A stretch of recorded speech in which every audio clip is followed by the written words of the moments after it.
one of the most rewarding things is helping people feel comfortable, especially the kids and the young people. Just knowing that one of the things I love about any bike event, bike ride, or whatever is that we all have something in common, and it's a love to be on a bike. Yeah. And that energy is felt with children. And when a kid comes up and wants to show me their bike, I'm stoked. It's like, yeah, you got a sick bike, sister.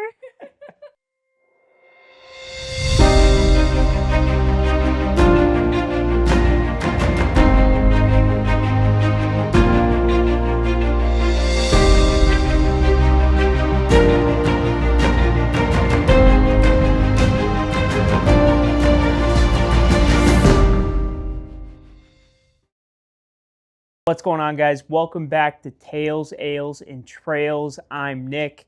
This week's episode is with Whitney Garcia. She's a co-manager at Chico Velo. Whitney and I discuss everything from her own personal passion for cycling to Chico Velo's role as an advocate for cycling in the Chico community, to the upcoming Chico Wildflower and everything that entails, even to the new Chico Bike Park, which is expected to open in summer 2026. Basically, if there's something about cycling in the Chico area, we talked about it. It's a fantastic discussion. Without further ado, please enjoy this episode with Whitney Garcia, co-manager at Chico Velo. Well, Whitney, thanks so much for having me. I really appreciate getting some time to talk to you today. First off, right off the weekend, how are things? How are you doing? I'm doing great. I had an excellent weekend. I got to ride with the North State Composite team and do trail works the next day. So it was a full weekend of upper park goodness. Yeah. Kind of sounds like a perfect, weekend in Chico for you. Yeah, That's a lot of time on the bike. Yeah, lots of time on the bike, and the dirt in upper park was damn near perfect. That's awesome. Yeah. That's awesome. I kept waiting for the email to say the trails are closed. It never happened. I was like, all right, cool. It never happened. Yeah. That's great. We didn't see many riders out on Sunday for our trail works day, but the trails were open the whole time. Wow, that's good stuff. Well, Whitney, obviously I want to talk to you a lot about Chico Velo today. I think where we need to start first, though, is talking a little bit about you and your background and kind of your passion for cycling. I read the bio that you have on the Chico Velo website, and I think it's such a, fun look at how you kind of fell in love with this and everything that cycling brings to the table. But kind of want to ask you about, where you're from, what made you fall in love with cycling, and we can kind of go from there. I'm originally from Southern California in Simi Valley. My family moved up to Magalia when I was about 12, and we ended up moving up to Koodalink Road, to the house right across the street from Hup Koodalink. And as it says in my bio, I would see cyclists every year ride. And we weren't really an active family when it came to those kinds of recreational opportunities. So we didn't make fun of cyclists, but we also didn't understand them. We didn't even really talk about them. No one, I think, in the family was curious as to why, especially in late April, did we see so many cyclists. So it wasn't until I got my first single speed. It was actually a gift from my uncle. He, I was had the down payment on it. It was a steel Trek from Campus Bicycles back when it was on Main Street. And once he finished paying it off for me, I was a single speeder, and I would ride that bike up the park road. And one year for Christmas, my best friend got me pedals that I could ride barefoot because we weren't wearing shoes for like a year. And I didn't realize that I loved cycling. I knew that I loved riding that bike. And I just, how it is sometimes when you love something, but you're not in the community, there's not that bridge. It wasn't until, after college, I was in my mid-20s. Chico State for college? Yes, Chico State for college. I was in my mid-20s, and a roommate at the time, I had been working retail for a long time, and I had stopped for just to do some of my own creative projects. And my roommate at the time said that the campus bikes over on Broadway, Main Street, Broadway, that when it moved over, needed a counter guard. And I said, well, I'm good at that. And it was part-time, and it was right up my alley, and so I started working at the bike shop, and it was I didn't I you don't know until you know. Yeah. And I fell in love with the culture. I made some friends there that have continued to be some really close riding buddies. And that is, I remember borrowing my first road bike, wearing my Blundstones on my bike ride because I didn't know how to dress, essentially. I remember crying my first time going up Park Road, getting to about 800 feet up the road and being like, I can't do this anymore. And then there was something about it I loved. I had always been an active person, especially in my 20s, and I wasn't a runner. The other things I had done in my spare time kind of fell off during COVID, and I was grateful for it. I was looking for something new and something that was a little bit more individual, or should I say individualistic. And cycling just hit all those points, and then, the COVID money came, and I bought my first gravel bike. I almost bought a different bike, but my friend at the bike shop was like, Get this better one." I was like, "Okay." And I did, and I still own it, and it's my daily driver as well as my gravel bike. And then, I worked hard, and I bought my full suspension that I'm also still using, and I've upgraded both bikes. And I believe in, recycling, reusing before buying new, and I really established that with my bicycles. And that I just was able to continue to maintain fitness and stay relatively uninjured. And working in the bike shops allowed me to buy parts and to get to know how to ride. I don't ride in my Blundstones anymore unless I'm commuting. And I don't have many bicycles, but I have a lot of panniers and bike bags. And I've probably gone through so many different iterations of bar tape on my drop bars. You know how it is. So Oh yeah. that's my background. It just kind of really organically happened. I was put in positions that I was ready for, and I really was excited about it, and I took to them. So Yeah. thanks for asking. Yeah, that's so fascinating because we know each other. We don't know each other too well. I think I first met you back when you were working at North Rim, and I kind of always thought you would have been someone who is riding bikes from the moment you were able to walk. I thought it was that kind of situation, but it kind of seems like it was more of a later on thing that it really kind of grabbed you, I guess you could say. Yeah, for sure.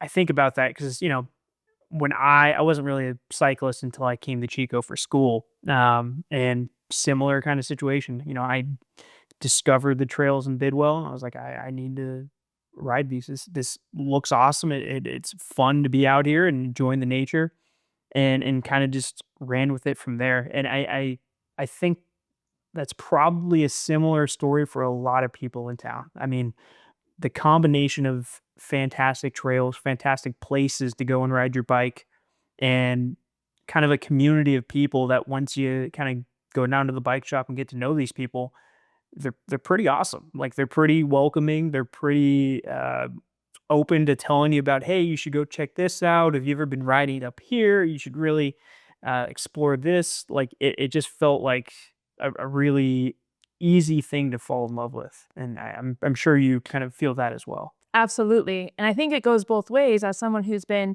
behind the counter at the bike shop and behind the service window, being able to talk to customers like you when you come in and learning your story, or, not even asking questions, just being like, how was your ride? Or why is your bike all screwed up? You build a certain kind of camaraderie and a bond that is it's hard to let go of. And you can develop some really fun friendships that way. Yeah. As I'm sure you also know. Yeah, absolutely. Well, I wanted to kind of talk about your transition from bike shop to Chico Velo because it really seems like that was such a fantastic fit for you. I mean, how did that opportunity arise, and why did it make so much sense for you to join Chico Velo? The opportunity was, again, one of those really organic opportunities that I was just in the right position for, and I was prepared for it. So they say luck favors the prepared. Luck favors the people who are actively looking at job descriptions. And there was someone else in this role, and something caught if I remember correctly, I saw an open job description I think for the Sierra Beach Trail Stewardship, and it wasn't something I was interested in at the time, but the job description was like, "Oh, I thought I saw this for the role that my co-manager does, like more of a program manager." And I went on the Chico Velo website and I saw that my co-manager Priya had taken that role, and then there was an opening for more of this outreach and event manager. That's not exactly how we have divvied up the roles now 2 years later, but that's what the Sure. job title was. Yeah. And I was like, oh my God. And I remember thinking that this is kind of like more of a personal introspection, but I was ready to stay in the bike shop for a little longer than the year and a half I was at Northam. Ultimately, I spent 5 years in the shops, and I really valued what the service did for the community. And it's not just for the recreational cyclists, it's for the people who commute, the people who use it to connect with others, the mothers and fathers that use bikes to connect with their children and grandchildren. Cycling as a gift for others, cycling as a way to maintain friendships and bonds, cycling as a way to maintain your own health and wellness, not just for exercise, right? And when the job posting was there, I mean, obviously it came with a pay increase, and as an independent person, that was very attractive. The ceiling at the bike shops nationally, internationally is low. The industry itself needs to do the industry itself is always in a fluctuation. And it was hard because I made so many connections, and I was at a time in my life when it was really difficult to think about moving somewhere where I didn't get to keep my friends, as silly as it sounds. And I applied for the job. It just felt like such a natural fit for you because you were already so involved in so many things in the cycling community. It just kind of felt like that made so much sense. At least when I heard that you were going there, it made so much sense. I wanted to ask you, I think a lot of people in town know generally what Chico Velo is and what they do. Maybe they just know them from the bike valets at the Saturday morning and Thursday afternoon markets and all that stuff. But I want to ask from your perspective, what does Chico Velo stand for? What is its mission? What is it trying to do for this community and for the cyclists in this community? Chico Velo's mission is to promote bicycling for transportation, recreation, and health through advocacy, education, and stewardship. And that's pretty all-encompassing for a reason. And what we try to do and what we aim to do is to advocate for bicyclists in a way that is holistic and ultimately shares the road, if you will. Chico Velo has the programs Bike Valet, Trailworks, and Adopt a Path, which are very important. Trailworks is the trail stewardship that maintains the trails in Upper Bidwell Park and soon to be the Colby Mountain Recreation Area, which are huge undertakings.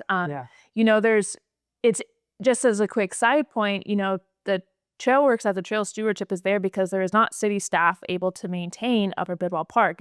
It's not that we get to do it, it's that someone has to, and we were able to fill that void. And cycling, as I mentioned before, when I was working in the bike shops, I thought it was a really holistic thing for your health and wellness. And cycling is a way to get people out in nature, outside with other people, and it uses less greenhouse gas in terms of choosing your bike over your car. It's really fun. The bicycle is a very old machine, and it's almost perfect. And Chico Velo cycling, I think, for a long time, and Chico Velo also, was very much. It was like you were a road cyclist, you were a mountain biker, and road cyclists rode on the road, and mountain bikers rode those bikes in Upper Park. Exactly the ones I'm talking about. And that is not why people ride bikes. So that's not what Chico Velo is about. We want people to know that there is opportunity for health and wellness. There is opportunity to reduce your gas bill, your fuel bill, if you will, for your car by commuting, that there's a way to enjoy, 15, 20 minutes outside every day if you just ride your bike to work or ride your bike to the coffee shop or downtown and lock it up. And, we do advocate for infrastructure. We advocate for, bicycle related projects, and we help manage bicycle related projects as well. And that I think it's Chico Velo, in for its betterment or for the worse, is we are involved in a lot of things in Chico. And I think that one of those things is it goes to show is how much our community loves bicycles and why do we have all this opportunity to ride in Chico. It's because the city has had a plan for bicycle infrastructure that's almost 25 years old, and they've just been continuing to implement it. You can literally bike anywhere in Chico on flat ground because of our cycling network. And a lot of, people have opinions about the efficiency of the cycling network or the quality of it, but the fact is that it's there and it's maintained and it's regularly upgraded. And yes, we advocate for that, but that's also being done just on its own because the city of Chico values it. And as cycling has kind of changed more from like just the hardcore people are road riding or the hardcore people are mountain biking, more and more people are just biking. Yeah. And cities and municipalities and towns are using cycling as a way to draw people, as a way to increase people's quality of life by offering opportunities for people to do something different. As everyone knows, we Americans do suffer a little bit in their health and wellness, especially sedentary people. And, a lot of our jobs we sit down at, and there is a huge push nationally and internationally that cars and being car dependent is not good for society and for cultures. And we can't run the clock back on that. But what we can do is encourage people to ride their bikes. And Chico Velo is here to help encourage people to ride their bikes. And we just show up. People sometimes recently I was tabling over at Chico State and just starting the conversation with people. Oh, what's Chico Velo? Oh, we're a bicycle advocacy organization. Do you have a bike? Oh yeah, I should get that fixed up. Or yeah, I just started riding my bike and, I'm a little bit nervous about this, that, or the other. And it's like, hey, well, let's help you. Like, is that because you don't know where you're going? Or do you feel vulnerable? Do you need to know rules of the road?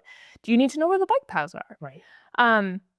So all that to say, and I think also partially because we have so many different programs, like especially Trailworks, we don't just get to advocate for bicycle infrastructure. We also get to advocate for trails, and we get to help educate people.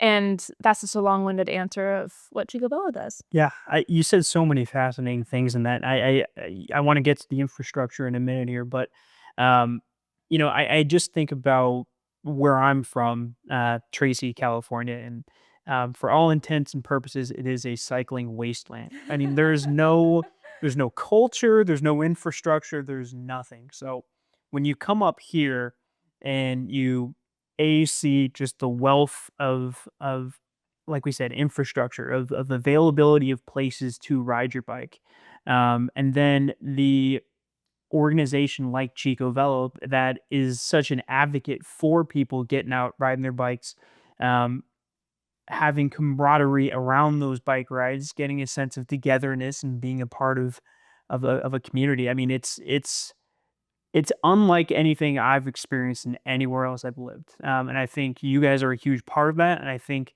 this city and this area and the people in it are a major part of that. There's so much that's available to people in town in terms of cycling and even cycling events that help bring people together and share memories around the sport itself. And you guys are a huge part of that. I want to ask you about some of the events that Chico Velo is a part of that either it hosts or advocates for. Talking about the Chico Wildflower coming up in the spring. What are for folks who may not know, some of the major events that you guys are a part of on a regular basis? Well, first and foremost, the wildflower. Of course. That was before I was in this role, Chico Velo did do, seasonally quite a few different events. Sure. We haven't really brought any of those smaller events back. We focused on the Wildflower. And the Wildflower is a ride that's been going on for 45 years now. And it has 8 different routes ranging from 13 miles to 125. The Chico Wildflower is a bike ride. Yeah. It's not a race. And it started as a road ride that brought in near 5,000 people a year for many, many years. Yeah. And it was gradually declining because road riding has changed a lot. And, things have changed in Chico in general. But we maintain a ridership of about 2,000 people. And we try really hard to make sure that we have high quality rest stops and excellent post-ride meals and quality merchandise for our riders. And the locals that come and ride it seem to really enjoy themselves. And it brings, if I remember correctly, we have about 400 or so locals, Chico locals, Butte County locals who ride, and then the rest are from out of town, which is pretty cool. And that out of town is the Bay Area and, Sure. the PNW.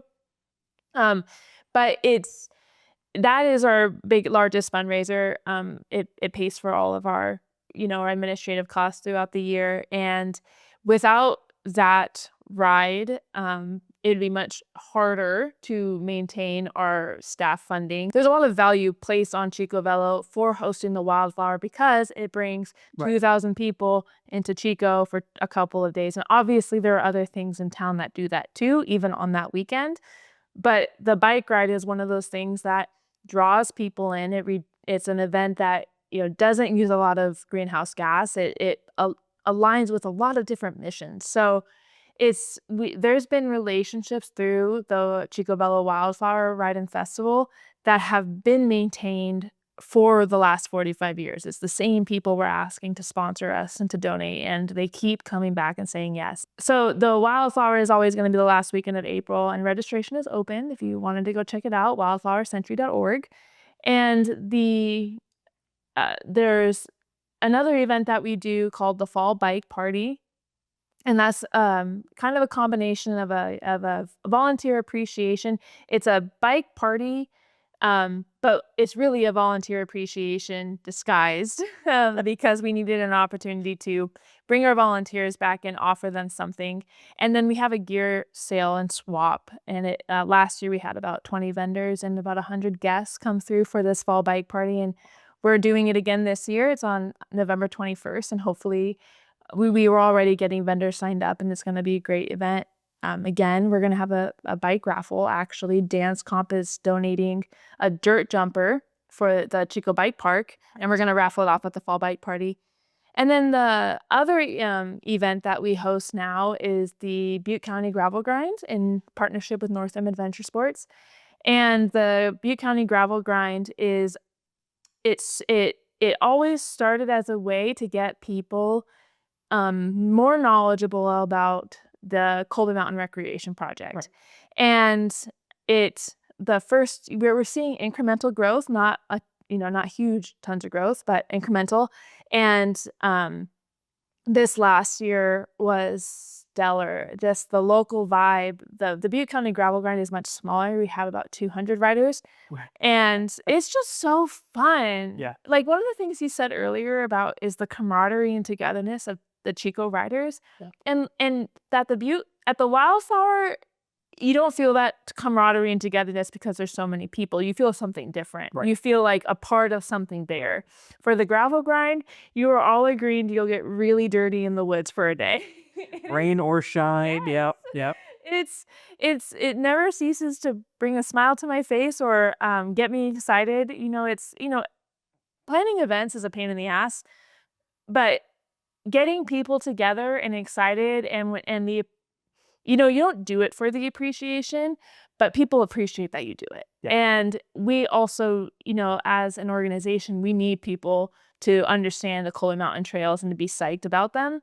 So it all just the Butte County Gravel Grind is a really great local race that draws in some really heavy hitters from not just our town, but from some out-of-towners too, and it's fun because the gravel racing is hard, and having really talented gravel racers come up and just play our event. We're not talking pros or anything, but you don't have to be a pro to be a strong rider. Right. You just have to ride really strong.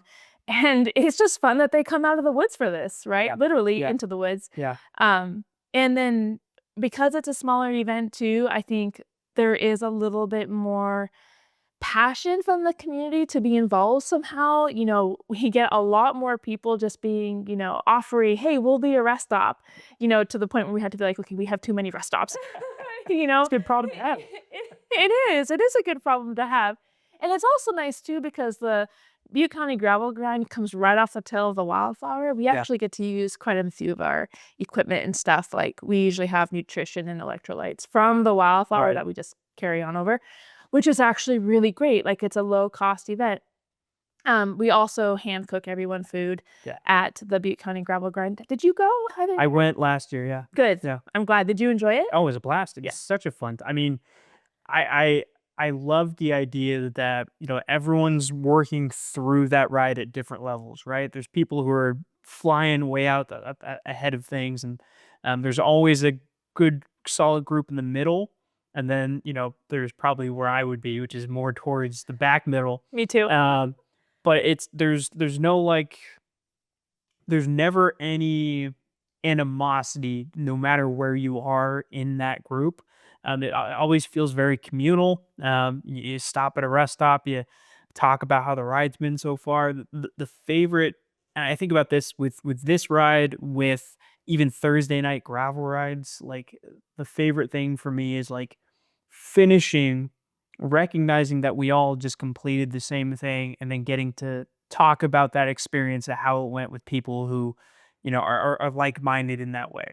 Like, yeah, man, that mile 25, I was really feeling it right there. But no, there's something really awesome about that. The rides themselves, like, the gravel grind, the Thursday night rides, there's beautiful scenery, there's great people to hang out with, but just being able to share those experiences with people who are also passionate about the sport is pretty cool. I completely agree. I wanted to ask you, obviously you've had to have competed isn't the right word since it's not a competition, but obviously I'm assuming that you've participated in the Wildflower at some point, right? Maybe you're not doing it as much now because you have to, kind of be a part of hosting the event, but have you ridden the Wildflower? Yep.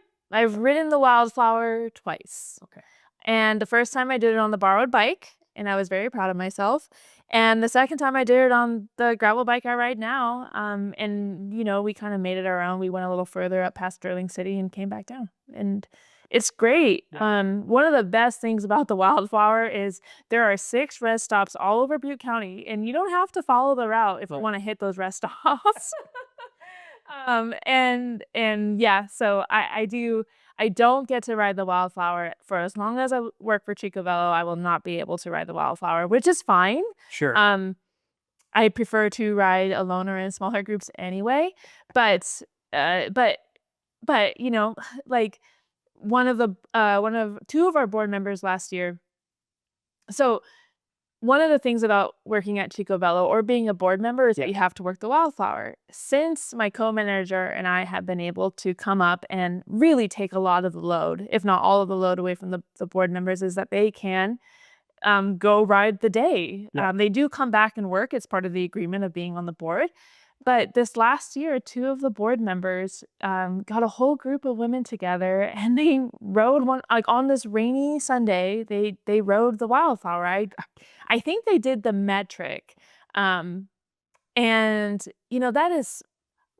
really cool.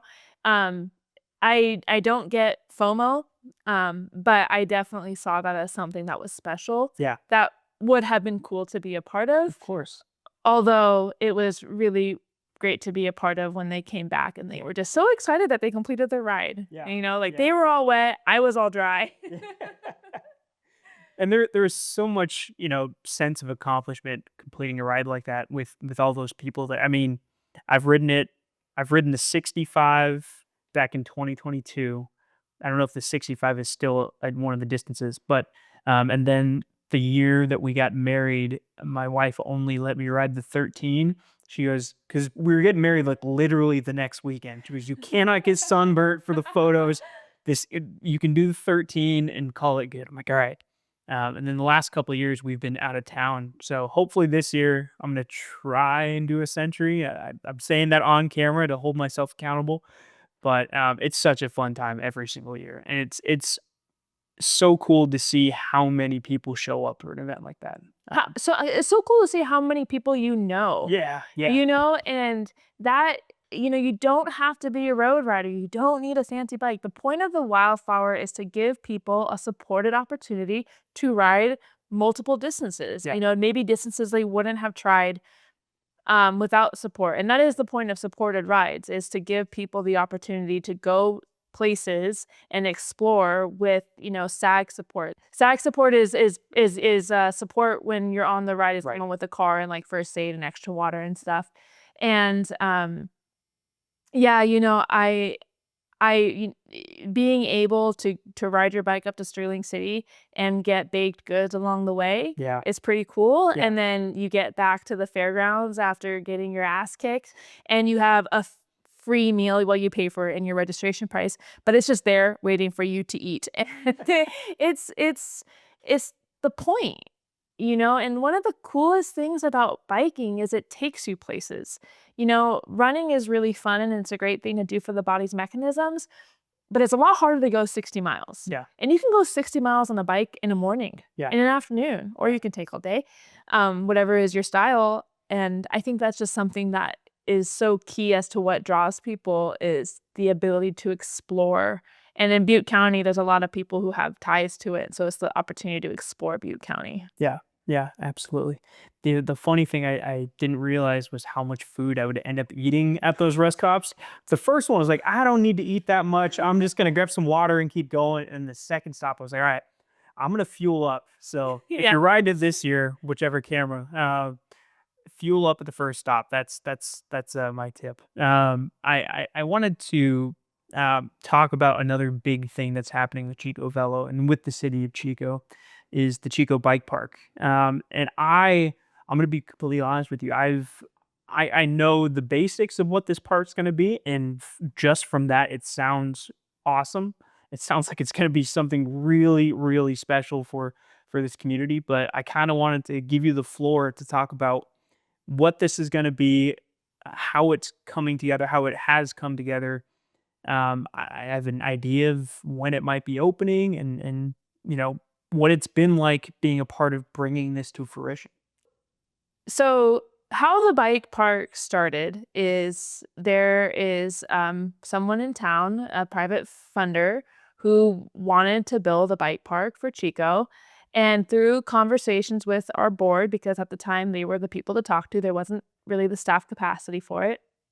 The board went to the city of Chico and also brought in Chico Area Recreation District, as Parks and Recreation, so CARD.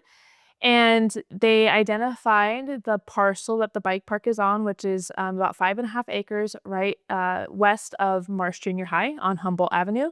So after we decided on this really badass bike park with a lot of cool features, it was really expensive. And so then it was like, okay, how do we make this less expensive? And that included some taking down a couple of notches on our big dreams. But one thing kept staying the same, is that this was a progressive bike park that anyone from any skill level could start at and get better in this park. And when you look at the bike park, it's huge, it's massive, right? The features, you could drive a truck over and you're like, who's gonna ride that? And it might not be who you think. It might not be me. Well, it's obviously not gonna be me and you. No, not so much. Not so much. But it's gonna Oh, don't be pointing fingers at me, Whitney. it's gonna be a draw. It's a region. It's we've heard a couple of times that it's gonna be one of the best in the country, and like patting us on the shoulder for that. But it is just gonna be like just really great, and it's going to bring people to Chico because it's a bike park. It's gonna let people stop in Chico. And one of the things we talked about earlier was that you know these regions are trying to draw ecotourism in. It's a way to bring people to town that's not just whining and dining. It is something active, it's healthy, and it's exciting and adventurous. It's also really popular right now. Like, there are bike parks sprouting up everywhere. They are really expensive, which is why they're not like actually popping up everywhere, but you do see them.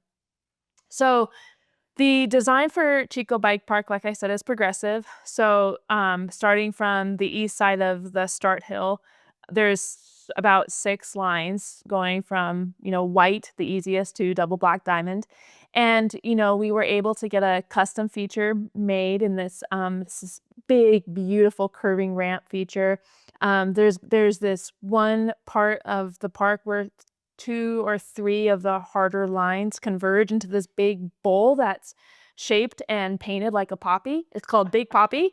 And it's just gonna be like kind of just really fun. Yeah. There's 2 pump tracks, a beginner pump track and an advanced pump track.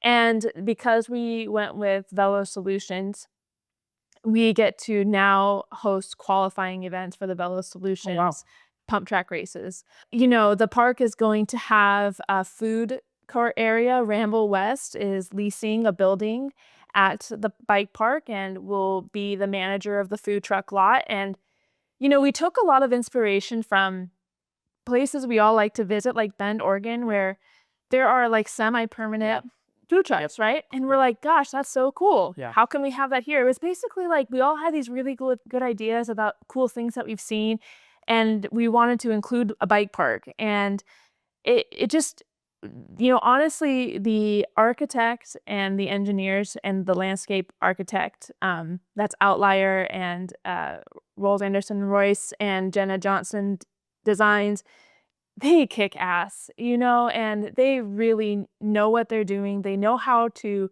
envision something. They work together when something isn't working and they come up with something better. And all of that has had to comply with environmental permitting, which Adema Environmental has spearheaded, and we haven't gotten in trouble. It's privately funded. It's permitted correctly. One of the things that was a huge sticking point in the beginning was that there was this idea that the basin that the 5.5 acres is in was some sort of meadow, some sort of wildlife refuge. It is not a meadow. A meadow is an environmentally classified area, environmentally so, and this basin was not a meadow. There was nothing really growing in it.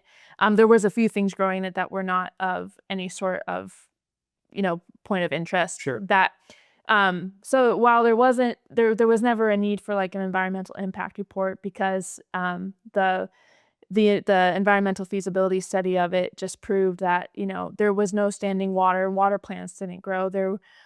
It was and is a corridor for wildlife, as in wildlife will move through Pass it. through it, yeah.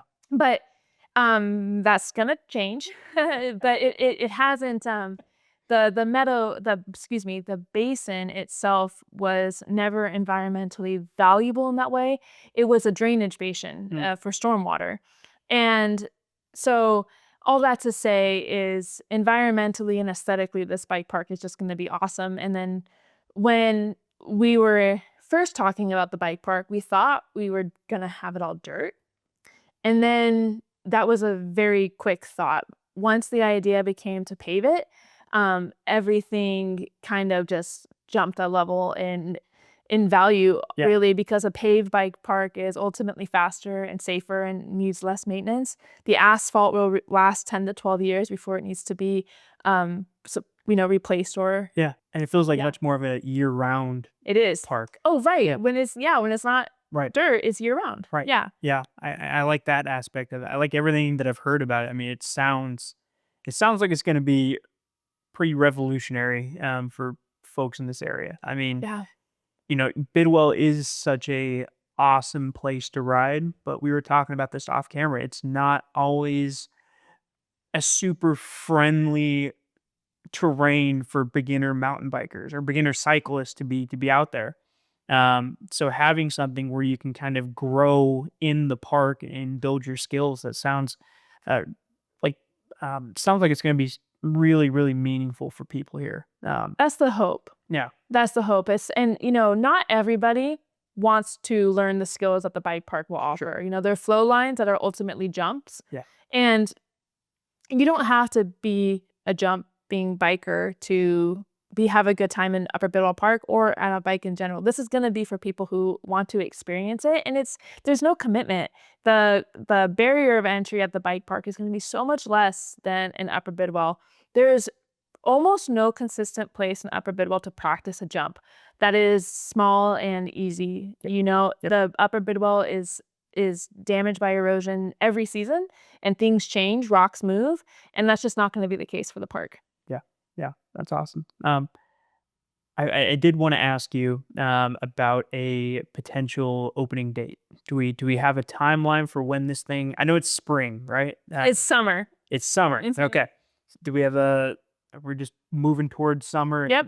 Okay. Yep. Yeah. I mean, if it could be open in the spring, I don't think anyone would be opposed to that. But, so American Ram Company is going to be finished with all of the bike park infrastructure by the end of December, if I'm not mistaken. Maybe they go into January, but after that, then it's all landscaping and building and structures and then the parking lot and this. So in the basin itself and the flow lines and all the paved parts of the bike park, Yeah. that's going to be done this year. But it's everything else. It's the electrical, it's the engineering, it's the structures, it's making sure everything's up to code. Things change all the time. Sure. I said, that we haven't gotten in trouble for permitting, environmental permitting, but that doesn't mean things don't change. Right? So I feel like we got to knock on wood for that. Yeah. I know.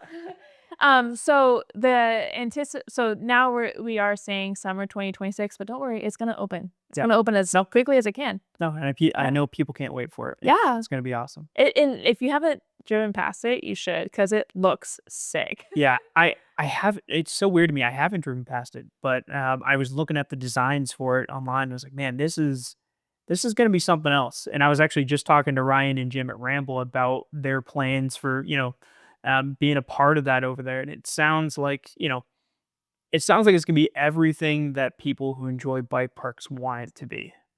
So I'm looking forward to it. Hopefully, people who don't enjoy bike parks will still find value. Yeah. And, even if it's just enjoying the food truck, Right. or there's non-technical sections of the park, there's going to be a cross-country trail that you're allowed to run on.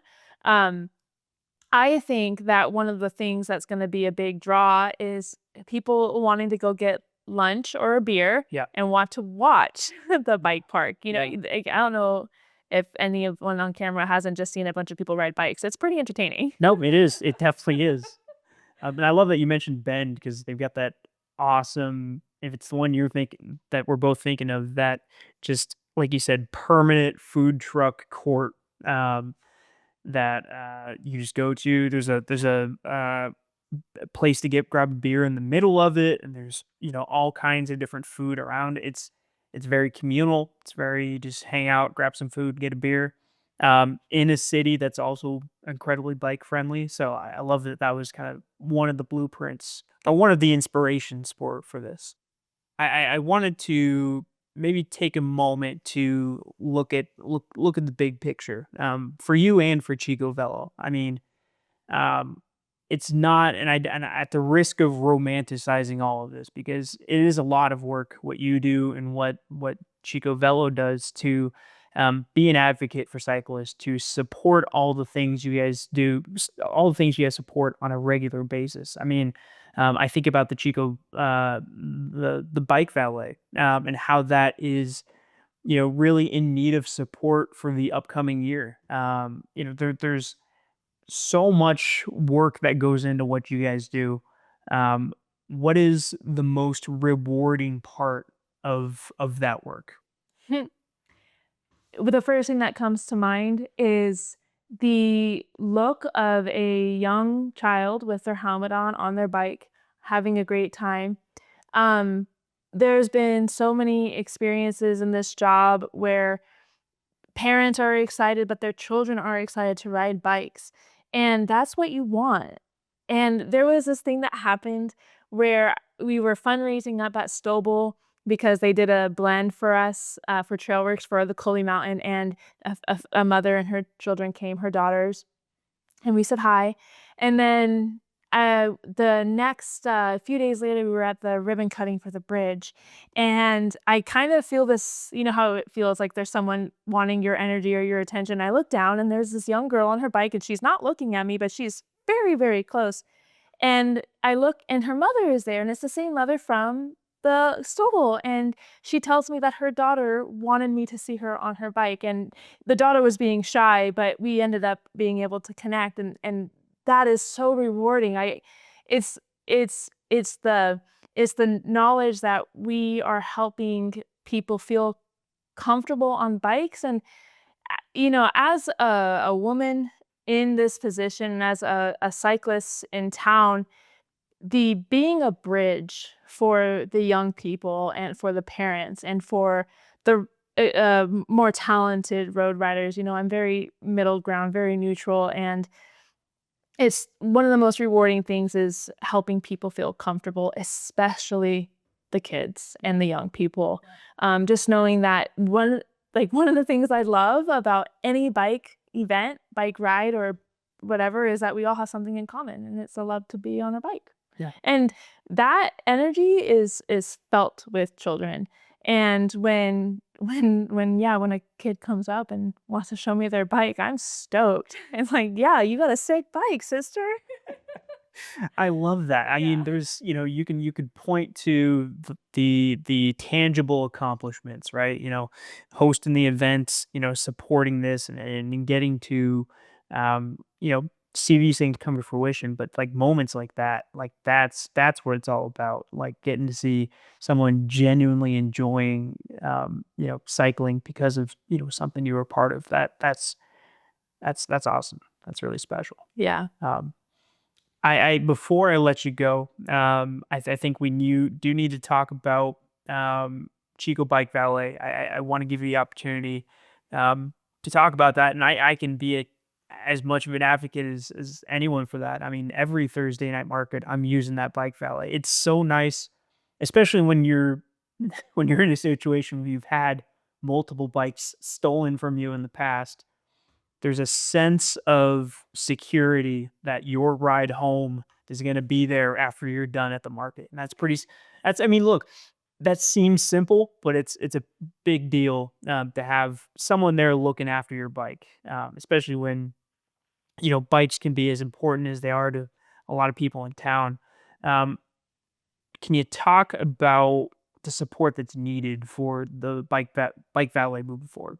Yeah, absolutely. So Bike Valet is a service that we provide, and it's something that the event directors will pay for. So it's free to the bike riders, but it is something that we are trying to make money on. It's a service. We're not like making a profit. It just pays for staff time. And there's a little bit of fringe there for administration. So we typically invoice every time you see Chico Velo Bike Valet at an event. You can assume that someone paid for it. Either that was an in-kind trade for sponsorship deliverables, or we're charging them hourly to have us be there. And so Bike Valet is in need right now because essentially the Saturday morning market is doesn't know how they can ultimately continue with our rate, which is the rate that had just been essentially staff time. Sure. And the Saturday morning market has been, our one of our longest customers, and we are working on ways to just get sponsorship for this. Having bike valet at events, yes, it's secure, but it's just such an easy way to encourage people to come Yeah. ride your bike. There's gonna be a place for you to park it, and you don't have to bring your lock. Right. There are definitely people who will continue to use their own locks and lock their bike up. But there's something freeing about leaving your bike, like you said, with people who will just watch it. Yeah. I remember, it's happened multiple times where people will drop their bike off and be like, this bike is my life. You cannot let it go anywhere. I'm like, okay, I won't. and and it's when it comes to something like the Saturday morning market, we regularly get about 120 bikes that come in and out.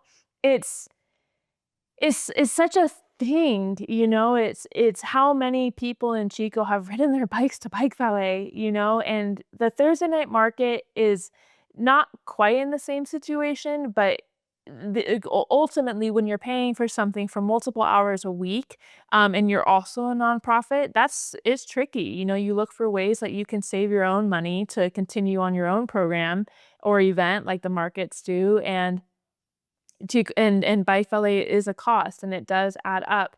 So Chico Velo is looking for sponsors for Bike Valet specifically for our contracts with the market, with both markets essentially. The one-off events that you see us at, like Card can pay us Yeah. pretty reasonably, and our one-off events, sometimes we do it for the sponsored deliverables, and then it's a little bit more of like a trade.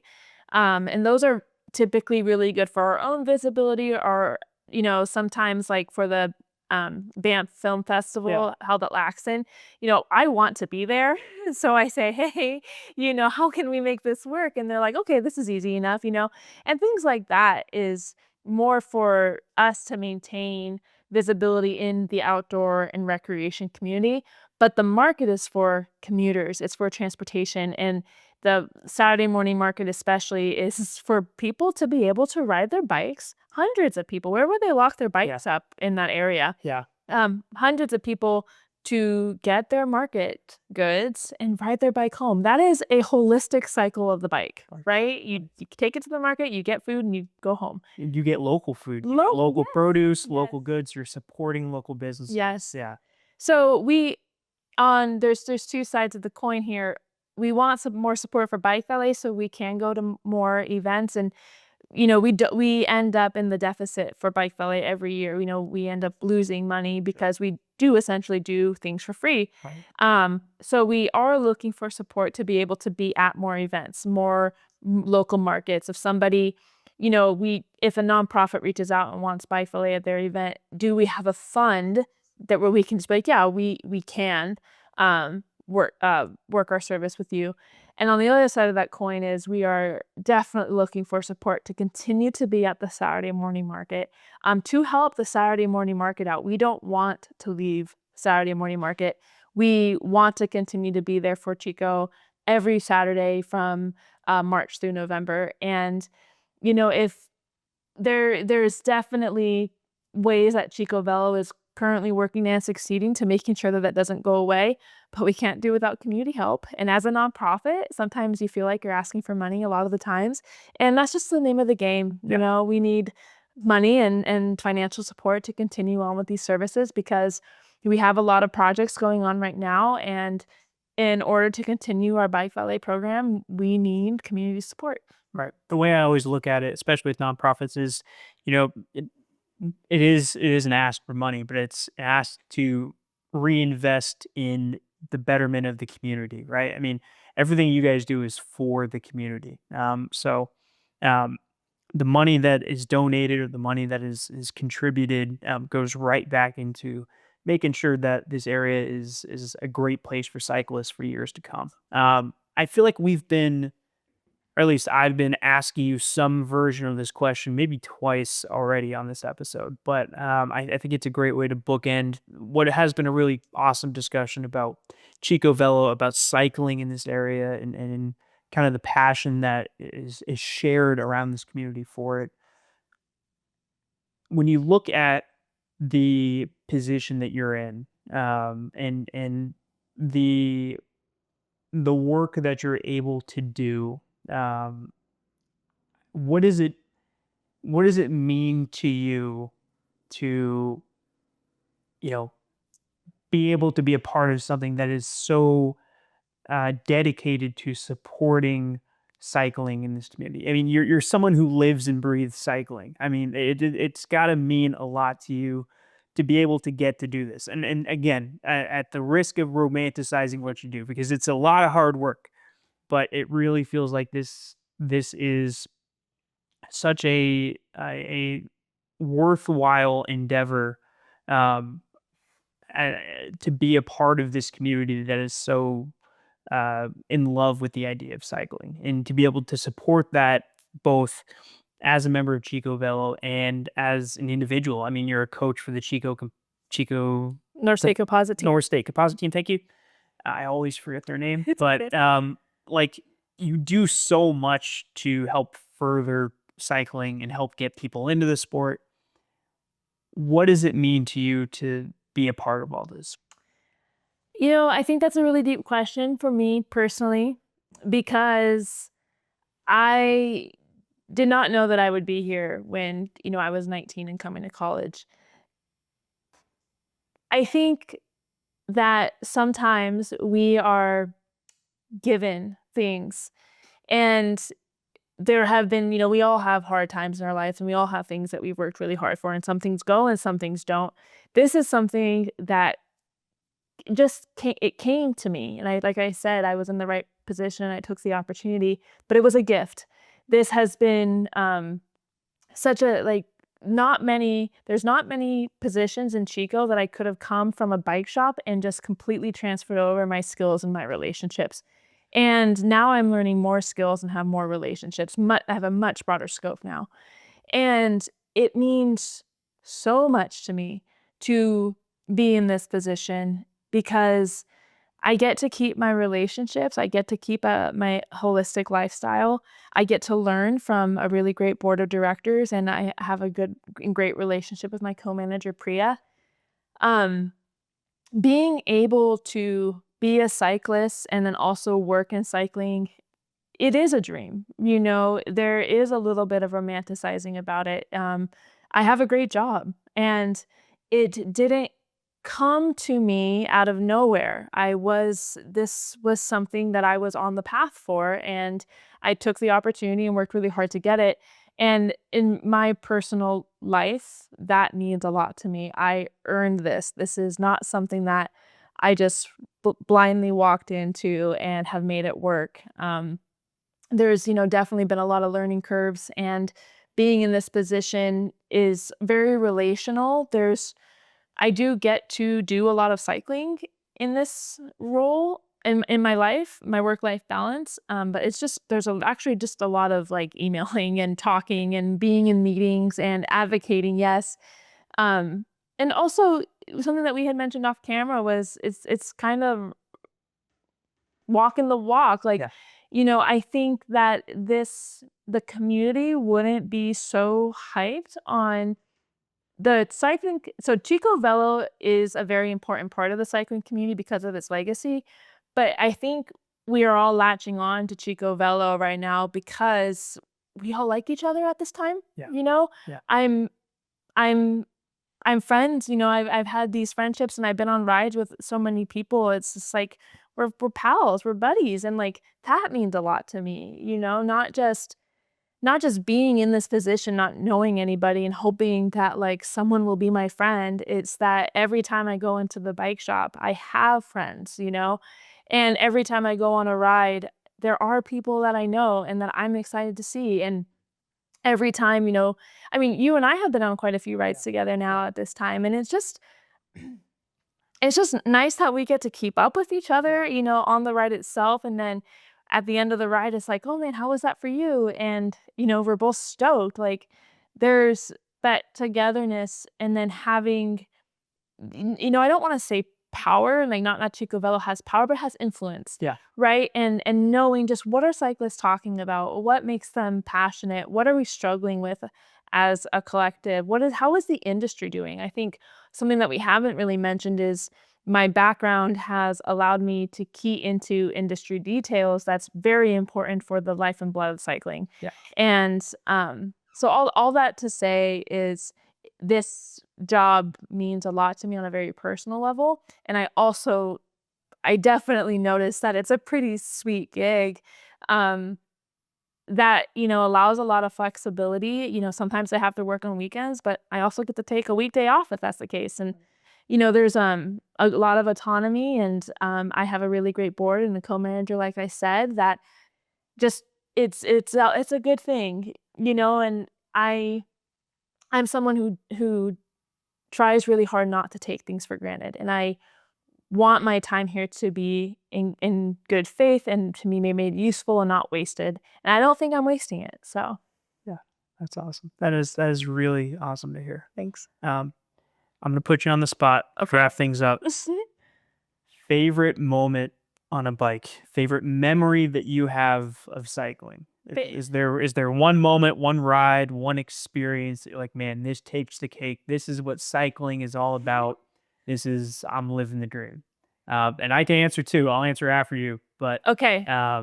Um, One of the reasons why I like to cycle is to explore Butte County and anywhere I can. And I actually, it's so funny that you asked this because I feel like every time I go on this great bike ride, I'm like, oh, this is why I ride. I was just recently riding Camp Creek Road in the Feather River Canyon, and I really enjoy staring at things without having to look away, especially beautiful things in nature like the Feather River Canyon. And, on the way out, it's beautiful. But on the way back, there was just this view that I got to look at for like 5 minutes straight. And I was like, I was exercising, which makes me really happy. I was outside, which makes me super happy. And I was alone, which I'm just like, ah. And yeah, I just got to stare at the sunset going down the Feather River Canyon and this beautiful, gorgeous million-year-old river just snaking through. And that's why I cycle. And that was probably one of my best moments. yeah, that is I mean, you painted one heck of a picture there. I'm not gonna be able to beat it. You can try. I look, I've had so much fun on a bike, with people, without people, in town, out of town. But I think it's really easy, in a sport like, take mountain biking as a specific niche of cycling, but it's really easy to get discouraged, when you're riding hard trails, and maybe you don't clear a section, maybe you got to get off the bike and hike a bike, and I've always gotten a little too discouraged about that. But there was one day, one early Sunday morning, where I went up the North Rim and rode beach trail, and I cleared the whole thing. And it didn't really hit me until I got down to the bottom. I was like, I gotta take a second because like when I first started, I was walking up North Rim because I was getting too tired going up those hills. You just don't realize the progression that you've made all the time. You don't get that opportunity to take a step back and say, man, I've been doing this for a long time and I have gotten better as a writer, and I'm never going to be at a place where I want to, you know, I'm a weekend warrior, right? I like to go out and ride my bike. I'm not competing with anybody, but to be able to say, I've grown in this sport, I've put a lot of time into this, I've loved this, and I actually am becoming a better writer because of it. That's that. Like I remember riding home because after I finished beach trail, I'm just gonna ride the park road home. I'm gonna take it easy. I just having like the biggest smile. They're like, man, you know, I don't know how many other people are gonna get it, but like this is such a gratifying thing to be able to say. 10 years ago, this never would have happened, but today knocks it out, and I feel pretty good about it. Now, 2 rides later, you eat it, and then you have a really, love-hate relationship with that trail. But, no, there's times like that you just get to, think about, all the time you've put into this, and how special it's been to grow in this sport. So, yeah. Whitney, thank you so much. This has been awesome. I love getting to talk to people who have a similar passion for cycling, and really you know anything about this community. So thank you again. Is there anything else you want to add before we let you go here? I have one question for you. Please. What was the hardest feature for you on Beach Trail to clear? Oh gosh. There's that. I'm not going to be able to articulate it well. There's a section. It's kind of near the top, but not super near the top.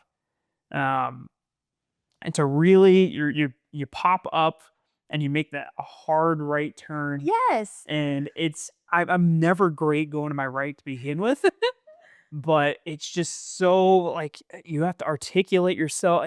It's always been one of those ones where I'm like, I've gotten up to that point, and I'm like, if I just kept going, I would have been fine. I could probably roll through this and be okay. But every single time, except for a select few times, it's just gotten in my head and messed with me. But for whatever reason, that day I was feeling good and I knocked it out. That's a hard part. I know Yeah. exactly which one you're talking about. Yeah, congratulations. Yeah, it's good old B trail. Oh, good old mountain biking. It really just gets you. It really does. There's something about it. I love gravel biking, but there's something about mountain biking that's even if you're riding out in the desert in Reno like I was last week, it's pretty cool. It's pretty cool to be riding through a canyon and just, powering yourself on your own two legs and getting to be out in nature. It's hard to put into words, but it's pretty cool. I agree. Thank you so much for having me. Yeah, thanks, Whitney. This was awesome. It was great. Awesome.